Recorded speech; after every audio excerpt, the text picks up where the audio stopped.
Assalamualaikum warahmatullahi wabarakatuh. Bagaimana kabar Anda semua? Mudah-mudahan semua tetap dalam keadaan sehat walafiat ya. Alhamdulillah berjumpa kembali di pembelajaran tematik kelas 2. Sebelum kita mulai belajar, yuk kita sama-sama membaca basmalah. Bismillahirrahmanirrahim. Ingat, tetap jaga fokusnya dan semangat terus. Pada pembelajaran kita hari ini, kita akan bahas materi matematika. Tapi di sini kita akan mereview atau mengulang kembali pelajaran materi matematika dari tema 1 sampai tema 4. Jadi, sebelum nonton video ini, kalau belum sarapan dulu ya, biar ada semangatnya untuk belajar. Dan jangan lupa bagi yang belum sholat duha, untuk duha dulu. Oke, kita mulai pada materi pertama di tema 1, yaitu mengurutkan bilangan. Masih ingat kan mengurutkan bilangan? Perhatikan ya. Di sini ada bilangan dari 100, 101, 102, 103 sampai 109. Jadi titik-titik di sini maksudnya itu ke 109-nya. Di setelah 109 ada 110 sampai 113 dan sampai 119. Kemudian dari 120 sampai seterusnya.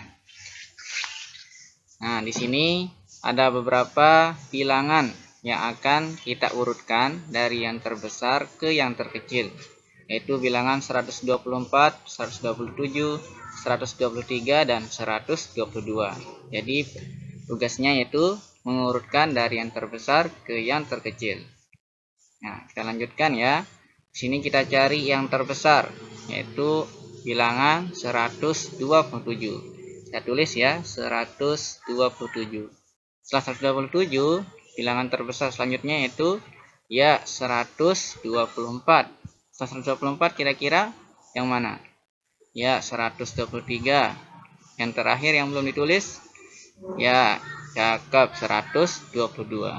Oke, sudah bisa ya mengurutkan bilangan dari yang terbesar ke yang terkecil. Selanjutnya, kita akan mengurutkan dari yang terkecil ke yang terbesar.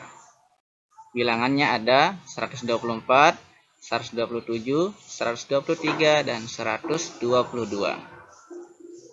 Sekarang kita urutkan dari yang terkecil ya. Kita cari bilangan yang terkecil. Di sini ada 122. Setelah 122 ada 123. Cakep. Setelah 123 ada bilangan 124. Kemudian ada bilangan 127. Jadi kita sudah mengurutkan dari bilangan yang terkecil sampai yang terbesar. Semua pasti bisa ya.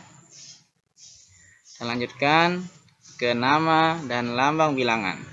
Masih di tema 1 ya. Di lambang bilangan, yang mana sih yang namanya lambang bilangan? Lambang bilangan itu yang ditulis pakai angka seperti ini, 212, 213, 214 dan seterusnya. Di lambang bilangan itu yang ditulis dengan angka. Bagaimana dengan yang ini? 212, 213 dan seterusnya. Ini kira-kira disebut apa?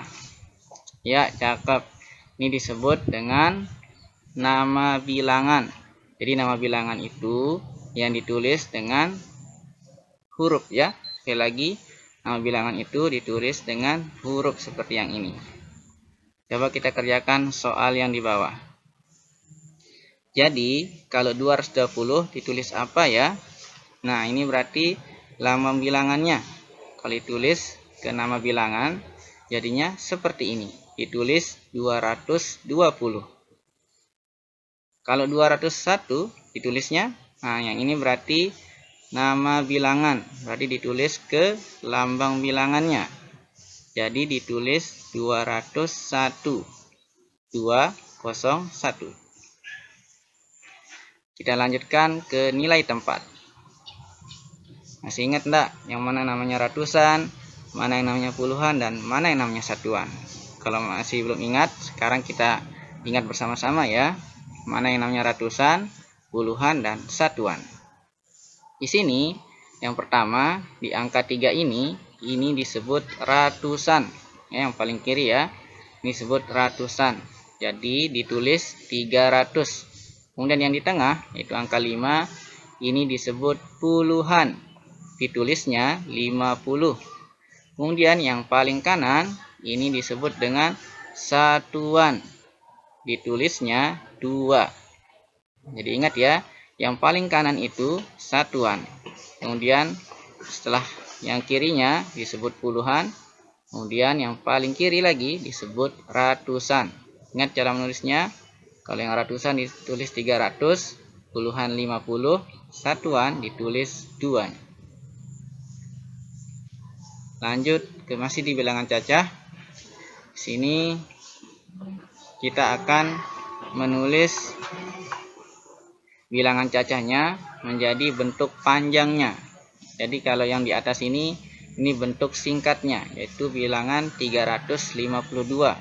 Gimana bentuk panjangnya? Bentuk panjangnya seperti ini ya. Jadinya bentuk panjang dari bilangan 352 adalah 300 ditambah 50 ditambah 2. Jadi ini adalah bentuk panjangnya. Nah, kita lanjut ke materi di tema 2 ya, dan tema 3 yaitu tentang penjumlahan dan pengurangan. Nah, di sini ada soal penjumlahan yaitu bilangan 202 ditambah 35 sama dengan berapa ya? Masih ingat enggak dulu cara mengerjakan penjumlahan, yaitu dengan cara bersusun. Kita kerjakan bersama-sama ya. Pertama kita tulis dulu bilangan 202-nya. Kemudian kita tulis bilangan 35. Ingat tekniknya, ratusan harus ditulis dengan ratusan, puluhan dengan puluhan, satuan dengan satuan. Itulah aturannya. Jadi tidak boleh 35 ini ditulis di sebelah sini ya. Jadi harus lurus. Harus lurus. Ratusan dengan ratusan, puluhan dengan puluhan, dan satuan dengan satuan. Setelah kita tulis, kita buat garis. Dan jangan lupa taruhkan tanda tambah. Nah, kemudian sekarang kita jumlahkan. Nah, jangan lupa juga aturan menjumlahkan atau mengurangkan, kita harus mulai dari yang paling kanan. Ya, ingat kerjakan dari bilangan paling kanan dulu, yaitu di bilangan satuan. Di sini 2 ditambah 5 hasilnya 7.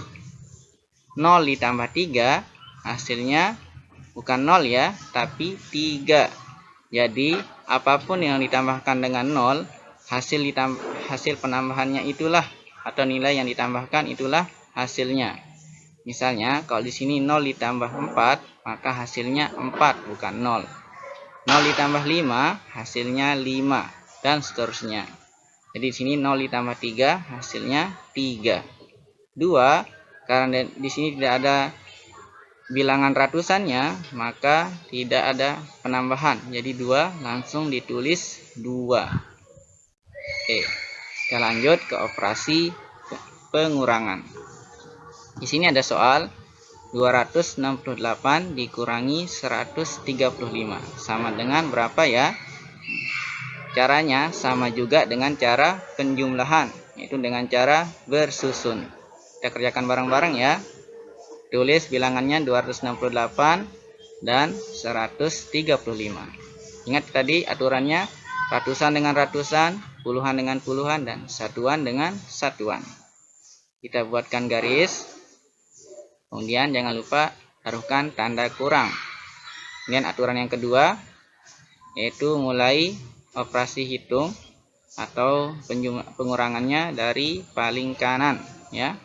Jadi dari yang satuan. Sekarang kita hitung ya. 8 dikurangi 5 hasilnya 3. Cakep. 6 kurangi 3 berapa ya? Ya, pintar, 3. 2 dikurangi 1 hasilnya 1. Jadi 268 dikurang 135 hasilnya 133. Kita lanjutkan ke materi perkalian ya. Masih di tema 2. Nah, di sini perkalian masih ingat Ya, perkalian itu disebut juga dengan penjumlahan berulang. Oke, lagi perkalian itu disebut juga penjumlahan berulang. Sini ada contoh soal, yaitu perkalian 3 dikali 2 sama dengan 6. Nah, perkalian 3 kali 2 sama dengan 6 ini sama artinya dengan 2 ditambahkan sebanyak 3 kali. Sekali lagi, 3 kali 2 sama dengan 6, sama artinya dengan 2 ditambahkan sebanyak 3 kali. Seperti ini, 2 ditambah 2 ditambah 2. Jadi 2 ini ditambahkan sebanyak 3 kali. Jadinya 2 tambah 2 4, tambah 2 sama dengan 6. Jadi gitu ya. Nah, lanjut ke contoh berikutnya. Nah, di sini ada 3, kemudian hasilnya 21. Nah, kira-kira ini mirip dengan perkalian apa ya? Nah, ayo kita kerjakan bareng. Jadi 3 yang banyak ini sama dengan 21, sama artinya dengan 7 ya. 7 didapat dari mana? 7 ini didapat dari ini, jumlah 3 ini. 1 2 3 4 5 6 7. Nah, jadi jumlah 3 ini adalah 7. Kemudian berikan tanda silang 7 dikali 3 ya, karena yang akan dikali adalah bilangan 3 atau angka 3. Jadi 7 banyak angka 3-nya, itu ditulis 7 dikali 3 sama dengan 21 ya. Itu ya. Jadi kalau masih belum paham, ditonton kembali atau bisa ditanyakan langsung ke guru-gurunya ya, atau kakaknya. Dan lanjut ke nilai mata uang. Nah, ingat enggak nilai mata uang Indonesia apa? Ya, rupiah. Nah, di sini ada beberapa uang keping logam ya. Di sini ada 2 keping uang logam 200 rupiah dan 1 keping uang logam 100 rupiah. Nah, kita akan cari mana yang mirip ya dengan uang yang ini. Jadi yang sama. Jadi 2 keping uang logam 200 dan 1 keping uang logam 100 mirip atau sama dengan 1 keping uang logam 500. Kemudian yang selanjutnya 1 lembar uang 5.000 ya, 1 lembar kertas uang 5.000. Kira-kira sama artinya dengan apa ya? Ya, dia sama dengan 2 lembar uang kertas 2.000 ditambah 1 lembar uang kertas 1.000. Jadi 2.000 tambah 2.000 4.000. 4.000 ditambah 1.000 jadinya 5.000. Jadi mirip ya. Atau sama juga dengan 4 keping uang logam 1.000 rupiah dan 2 keping uang logam 500 rupiah. Jadinya yang ini 1.000 tambah 1.000 2.000, tambah 1.000 3.000, tambah 1.000 4.000, dan ditambah dengan 2 keping uang logam 500 yang nilainya juga 1.000. Jadi 4.000 ditambah 1.000 jadinya 5.000. Jadi 5.000 mirip atau sama dengan 4 keping uang logam 1.000-an dan 2 keping uang logam 500-an. Jadi itu caranya ya, melihat kesetaraan nilai mata uang. Kita lanjut ke menaksir jumlah harga sekumpulan barang. Di sini sudah ada beberapa harga jumlah buah ya, dari salak, mangga, kemudian apel dan jeruk. Nah, untuk menaksir harga barang, bilangan selalu dibulatkan ke atas. Sekali lagi, untuk menaksir harga barang, bilangan selalu dibulatkan ke atas. Nah, kita menaksir ya. Nah, diperhatikan contoh berikut. Pertama ada nama benda, harga sebenarnya atau harga awalnya, dan harga taksiran. Saya tulis dulu salak, mangga, apel, jeruk. Kemudian jumlah harganya. Pertama dari harga salak yaitu 600 rupiah per biji. Yang mangga 1.000 rupiah per biji. Apel 1.500 dan jeruk 800. Kemudian kita jumlahkan dari 600 sampai 800. ya, jumlahnya atau harganya 3.900. Setelah itu kita akan taksir harga dari setiap buah-buahan ini. Pertama dari salak. Ingat, penaksiran harus dibulatkan ke atas. Jadi yang awalnya harganya 600, bila ditaksir jadinya 1000. Jadi dibulatkan ke atas. 1000 ditaksir jadi harganya 1000. Karena ini sudah bulat ya, tetap ditulis 1000. Kemudian 1500 ditulis 2000 karena belum bulat. Kemudian 800 ditulisnya 1000. Nah, jadi ingat, yang belum bulat harus dibulatkan ke atas. Jadi kalau ini misalnya ini 300, bulatkan juga ke atas sampai dia genap atau jadinya 1000. Kalau di sini 700, bulatkan juga jadi 1000. Kalau dia sudah 1000 seperti yang di atas, tetap ditulis 1000. Jadi ingat, dibulatkan ya. Jadi kita ulang, 600 kita bulatkan ke atas jadi 1000. 1000 tetap ditulis 1000. 1000 setengah ditulis 2000, dibulatkan ke atas. Dan terakhir 800 ditulis jadi 1000, harga taksirannya ya. Jadi dibulatkan ke atas. Kemudian kita jumlahkan, dari 1000 tambah 1000 jadinya 2000. 2000 ditambah 2000 4000. 4000 ditambah 1000 jadinya 5000. Jadi harga taksirannya 5000. Kita lanjutkan menyelesaikan soal cerita tentang nilai mata uang. Perhatikan harga barang-barang berikut. Misalnya, Anandaku semua dikasih uang sebesar Rp4.000. Kira-kira benda apa saja yang kamu dapat beli dengan uang tersebut? Ayo kita kerjakan bersama. Nah, perhatikan cara mengerjakannya ya. Nah, tadi ada uang yang tersedia adalah 4.000. Benda yang dapat kita beli adalah apel. Ya, apel harganya 1.500. Kemudian mangga harganya 1000. Kita sudah pakai uang kita 2,5. Nah, masih sisa 1.500. Kira-kira mana yang bisa kita beli? Iya, jeruk. Nah, jeruk di sini harganya 1000 ya, salah ditulis. Jadi jeruk harganya 1000. Ini kurang nolnya 1 ya. Jadi apel, mangga, dan jeruk. Sisa uang 500. Mana lagi yang kita bisa beli? Nah, ternyata tidak ada ya, karena salak harganya Rp600. Jadi buah-buahan yang kita beli adalah 3 jenis buah, yaitu apel, mangga, dan jeruk. Nah, itu ya cara menyelesaikan soal cerita tentang nilai mata uang. Lihat dulu harga setiap barang dan uang yang ada. Nah, kemudian kita lanjut ke cara menentukan uang kembalian dari barang atau buah-buahan yang kita beli tadi. Gimana caranya? Nah, pertama kita tulis uang yang dibayarkan atau uang yang dikasih oleh ayah atau bunda kalian, yaitu tadi sebesar Rp4.000. Kemudian harga barang yang kita beli, yaitu tadi totalnya 1000 ditambah 1000 jadinya 2000. 2000 ditambah 1.500 jadinya 3.500. Jadi uang yang kita bayarkan dengan harga buah yang kita beli kita kurangkan. 4.000 dikurangi 3,5, jadi kembalian kita Rp500. Sampai sini mudah-mudahan semua paham ya. Kita lanjutkan ke materi terakhir di tema 4 tentang bangun datar dan bangun ruang.